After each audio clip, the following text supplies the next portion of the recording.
next session, we're going to talk about retail transformation. I have the pleasure of introducing our board member, Greg Coleman. We are so lucky to have Greg. Greg is one of the most accomplished people here in this room. He's held leadership positions at Yahoo, BuzzFeed, and holds a professorship at NYU. Greg is probably the most well-connected person that I know. I called him one time for help with a deal, and he literally put me on hold for Mark. I didn't know who Mark was. Greg came back on the line. It was Mark Cuban. So that's how Greg rolls.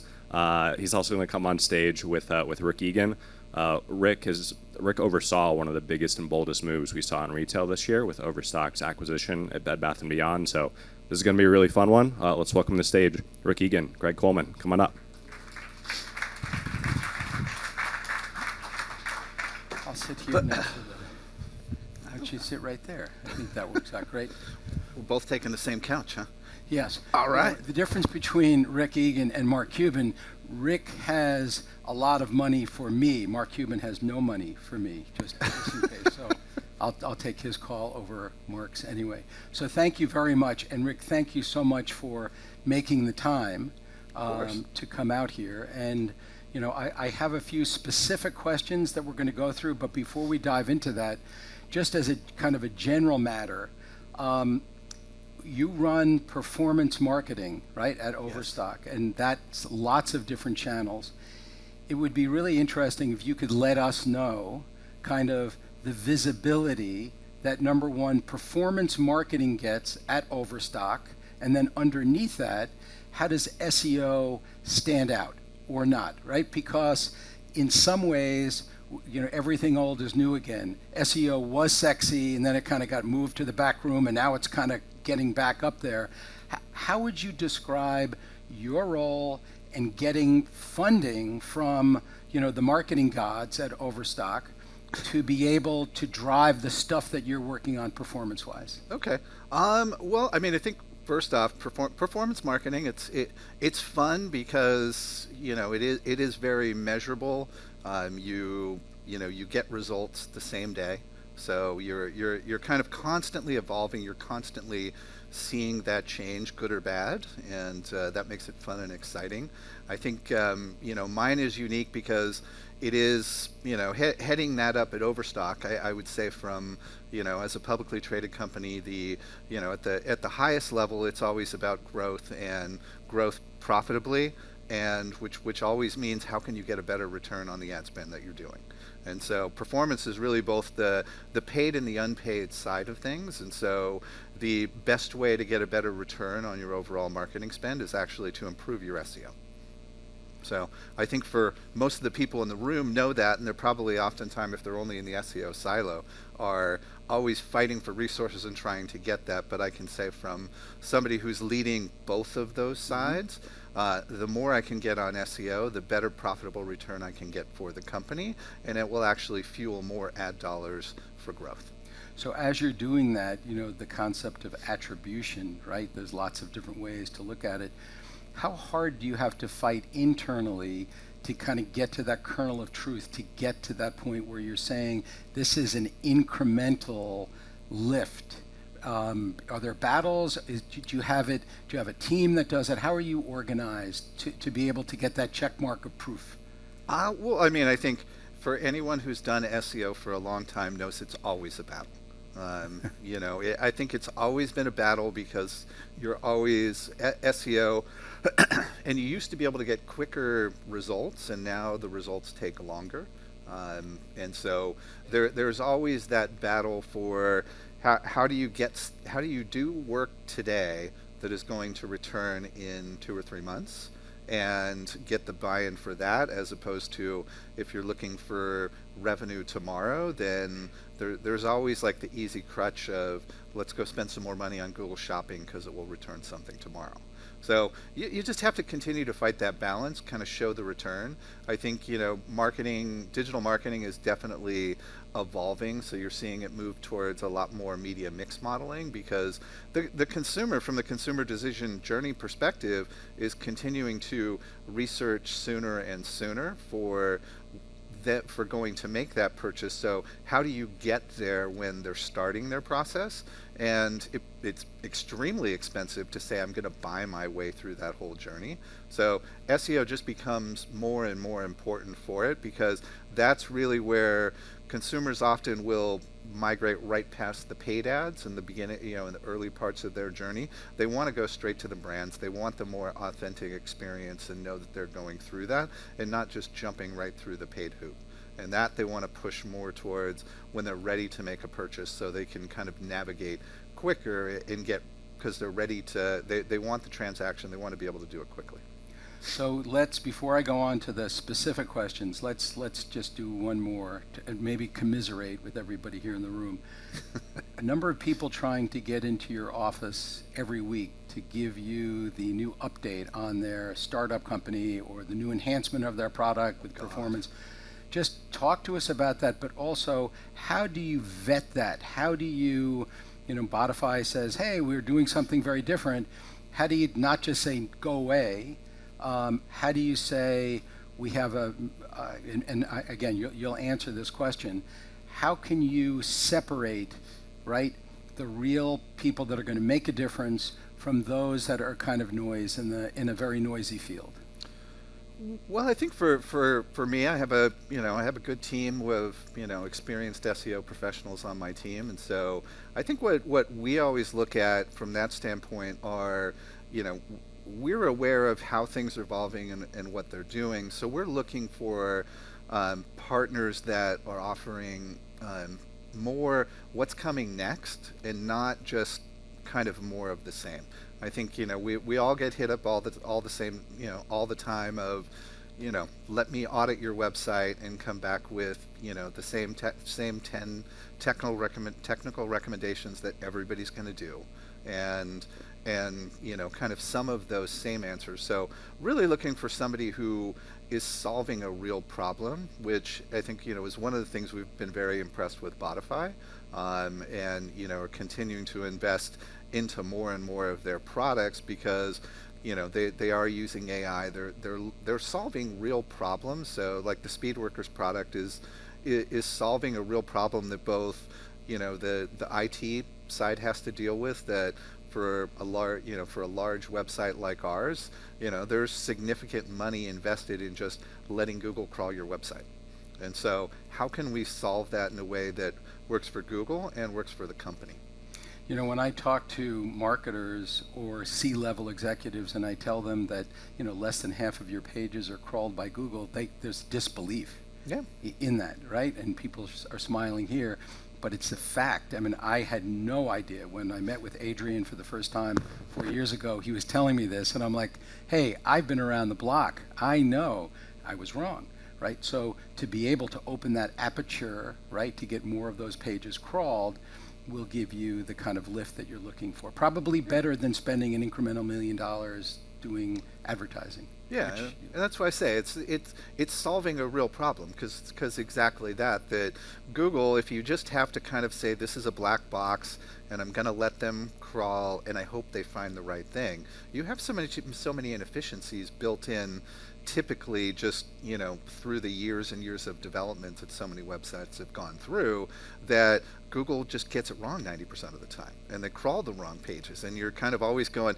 how can I tell them the right way to go? So I think, again, working with somebody like Botify exposes that for you, and then they're actually, rather than just tell you this is what's happening and you probably knew that anyway, they're also providing solutions so you can go and solve the problem and give a better experience for Google and give a better experience for your customers. Good. Well, thank you for that background, right? This was not part of the rehearsed questions, but I thought you guys might like some of those questions better.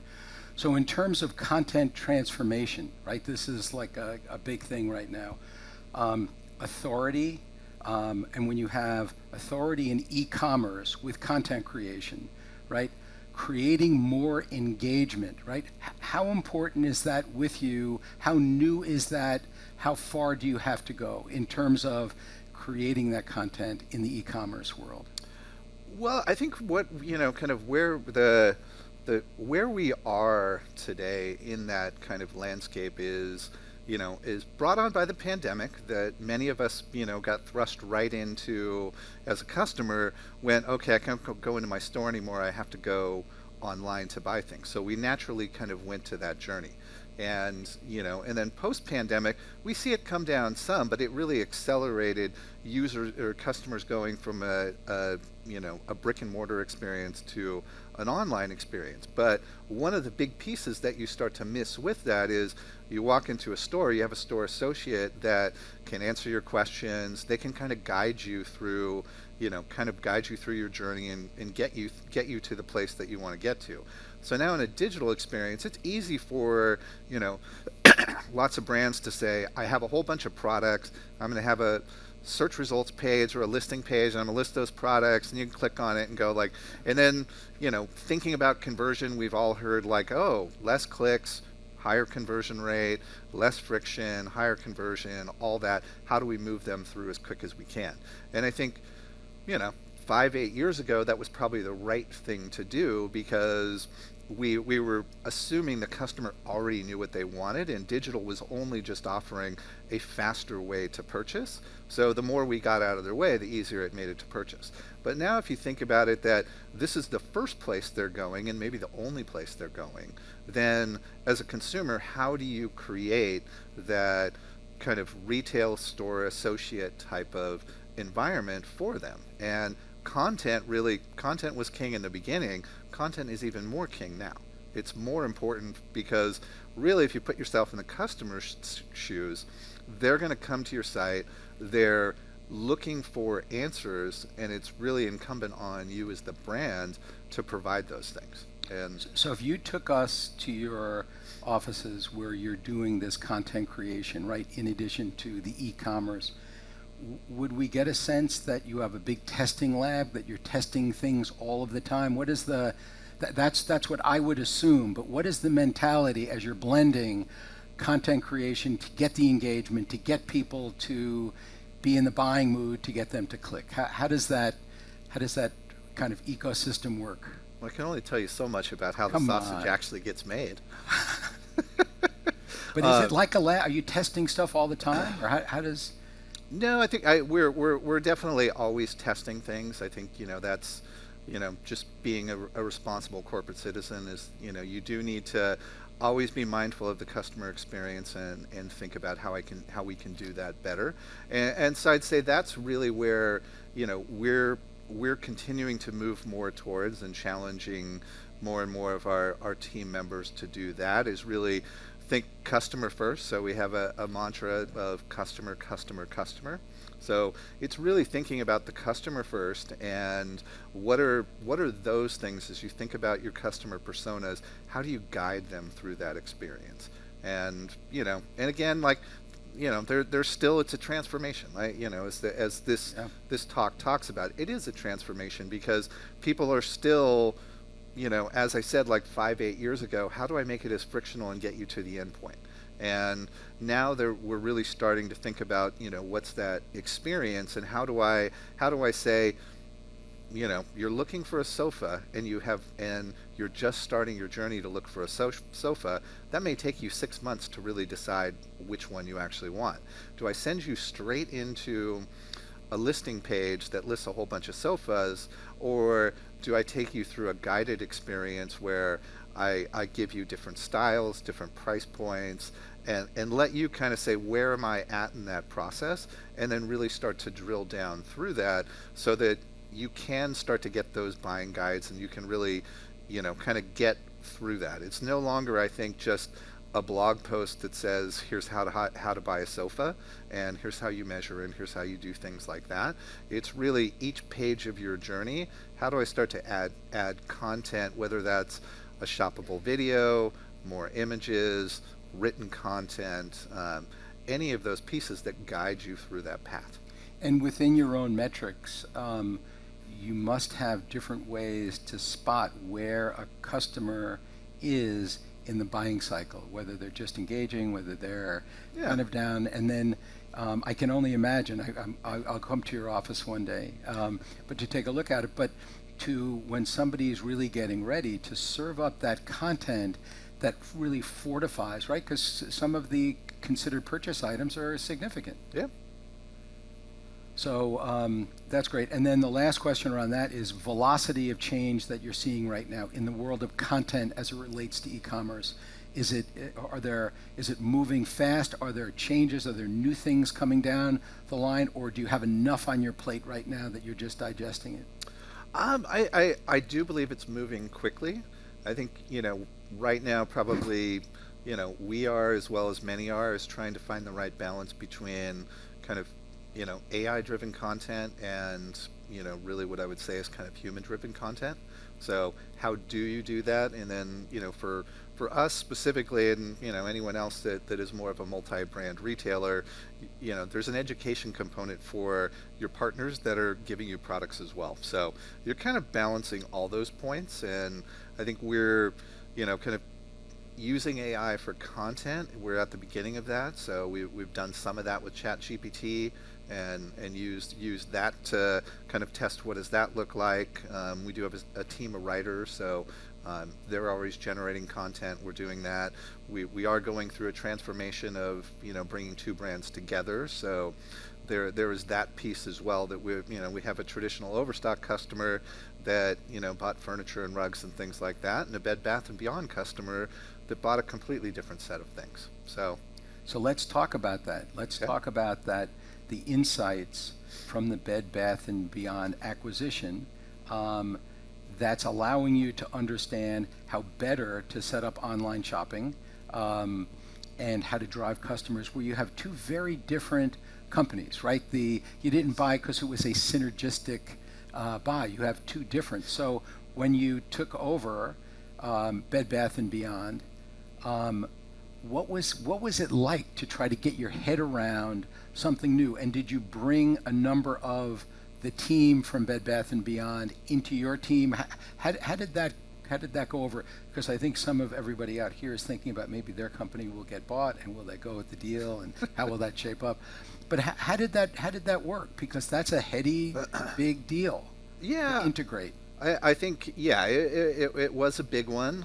It's one that moved really fast too, which was interesting. We all read about it. Yeah, because it happened. You had to do a lot of planning for something that may or may not happen, and so we had to be prepared. So you had to do your day job and then your what was going to be your future job all at the same time. So it was fun and exciting. Kind of going through that. I think from a customer perspective, they are really two synergistic businesses. Overstock being really kind of a more of a furniture, hard goods type of business, and then Bed Bath being a bit more of a soft goods, kitchen appliances, those types of things. So really, like from a home perspective, both businesses kind of specialized in different parts of the home. So bringing them together creates that synergistic experience, where what we've really focused on is, the name is Bed Bath & Beyond. And so, we're doing a lot on taking that Beyond experience, because the Beyond experience is really bringing those two together. And from a customer perspective, instead of having to shop two stores, now you can shop one and you can get all those things that you would traditionally buy in the fall. We have, and those are more Bed Bath & Beyond items. You move into the springtime, and there's more furniture items that you traditionally buy, because that's when people move and things like that. And so we have a lot of those things. So there's really a continuation of that buying journey that you can kind of go back and forth on.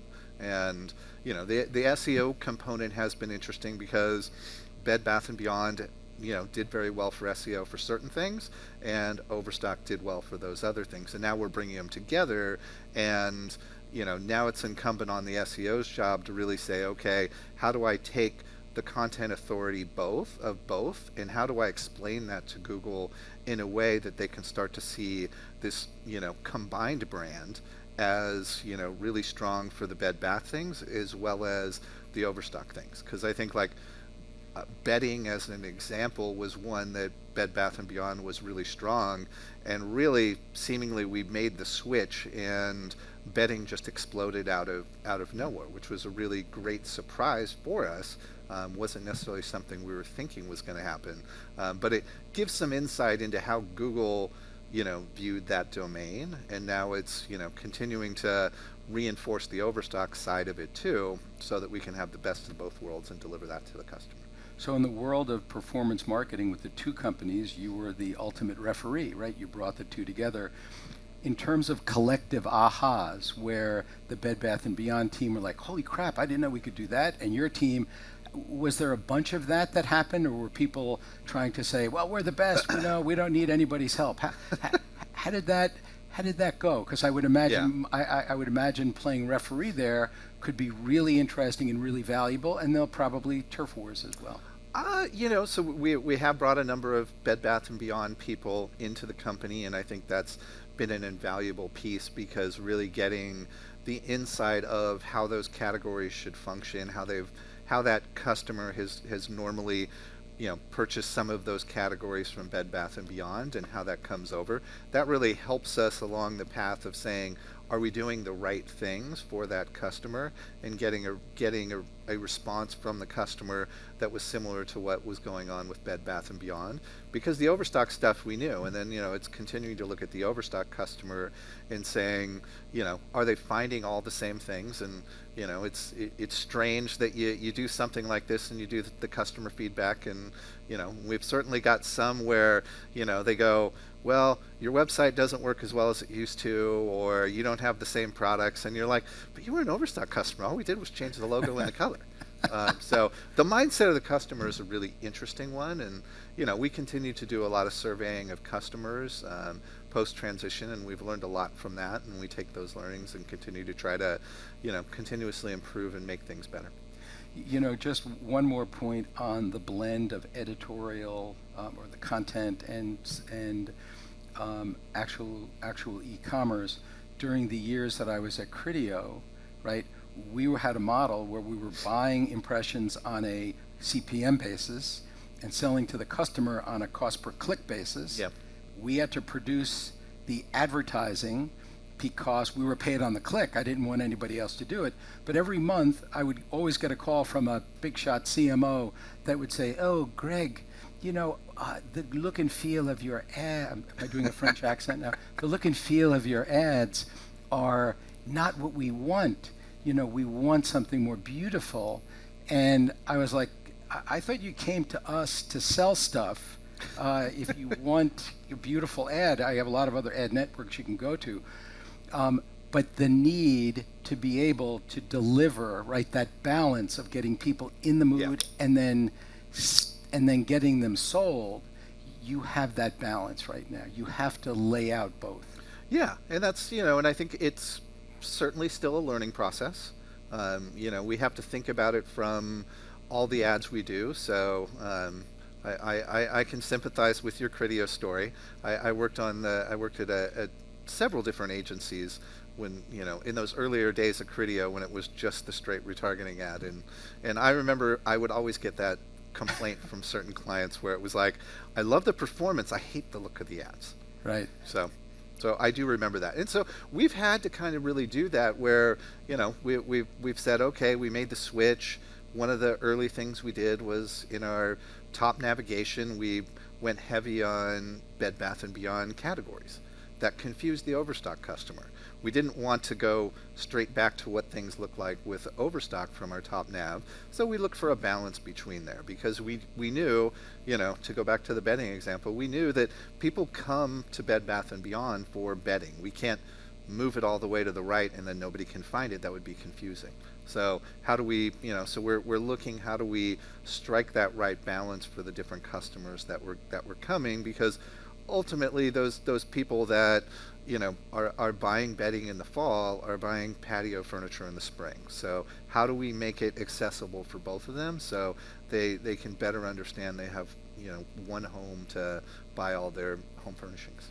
So yeah, after an acquisition, balancing that brand relevance has got to be a huge thing. You have to respect it, but then you'll also find some things that the old brand managers did not know, right? So looking at that, and when you got pushback, as you just said, some of the customers reacted differently, you learn pretty quickly, right? And from a feedback standpoint, is it just that people are not buying, or do people write in? How are you getting customer feedback as you're tinkering with two really big legacy brands? Yeah, I mean, I think, I look at it, there's the, we're getting, there's the KPIs that we measure. So we're getting great feedback if we look at our KPIs from, when we look at the order volume growth that we've had, the active customer growth that we have. Those are very, kind of hard numbers that we can look at with that. But then we're also doing more of the, kind of qualitative type of research. So we do in-session surveys, we do post-purchase surveys, we do all of those things, and then we've been measuring, we're doing that all throughout the month, and then we'll look at it as a group on a monthly basis, because every month we're learning something new, and then, really trying to, to not just look at that as an exec team, but share it out to the rest of the company, so all of the individual people can, react quickly and make changes, or, kind of iterations off the work that they're doing to better manage to that, because it really speaks to, whether you're a merchandising manager, so you're at High Point Market and you're going, should I talk to this new partner that has products? That information can be really valuable for you, because you might learn, okay, well, the bath category is in high demand, but maybe we don't have as much assortment as we need. And so they can go and do that work quickly, and an SEO manager can say, oh, hey, I'm going to prioritize the content development I was planning for that area higher, because this is an emerging category for us. So you guys made an acquisition, and the question that I have, thinking about the audience members here, knowing what you know about that, about the learnings, about the opportunities, right, difficulties as well, not everybody in this room is going to be acquired or make a big acquisition like that. And do you think that there's room for strategic partnerships with brands that aren't acquired, right? So let's just say you went to Bed Bath & Beyond and you didn't buy them. Yeah. Would it be too difficult to try to do some things together where you'd get joint learning and everything else? Probably yes. I think things like that is kind of hypothetical are interesting. They're very doable. I think the challenge is always, I'd probably go back to focus. That we all are so stretched thin these days that certainly kind of the economic times we're in right now, we all continue to get asked, how can you do more? How can you do more with less? Yes. And so, on one hand, I think the partnership type of approach, it's a synergistic and somewhat kind of asset light kind of approach. You need a boss to doing things, but how do you? It's the focus is the hard part to me. How do you explore this new idea in a way that's meaningful, of creating partnerships and synergies? Because I talk to people about doing things like that. I know I talked to a person recently about from a wine manufacturer that said, hey, we sell wine, you sell the things that people would use with it, yeah, to go with it. Is there a way we can do business? And so we're looking at things like that. I think when you look at, as a home furnishings company, obviously there's a lot of things that when we move, we replace a lot of things in our home, we buy new stuff and things like that. So that's a whole journey, and there's a whole, industry around, a couple of the people here like apartments.com, realtor.com, are people that help you figure out how to move. So, there's certainly synergies with that. It's just figuring out how to do it, finding the focus to find those great partnerships. I think it's a great opportunity. It's just doing it in a way that's meaningful, and probably people, again, to go back to return on ad spend from the beginning, the easy way people do it is they go, oh, I'm just going to do some retail media on my site and I'll just let you buy ads. Yeah. But that creates it's not creating the content, it's not creating a connection, it's really not that authentic. You're just putting an ad up. So I know we're running out of time. So the last Yeah, they're going to yank us off the stage the, quick. the last one is, in terms of fun, having fun, are you seeing enough innovation right now, meaningful innovation, to give you kind of a green field to try new stuff that is really working?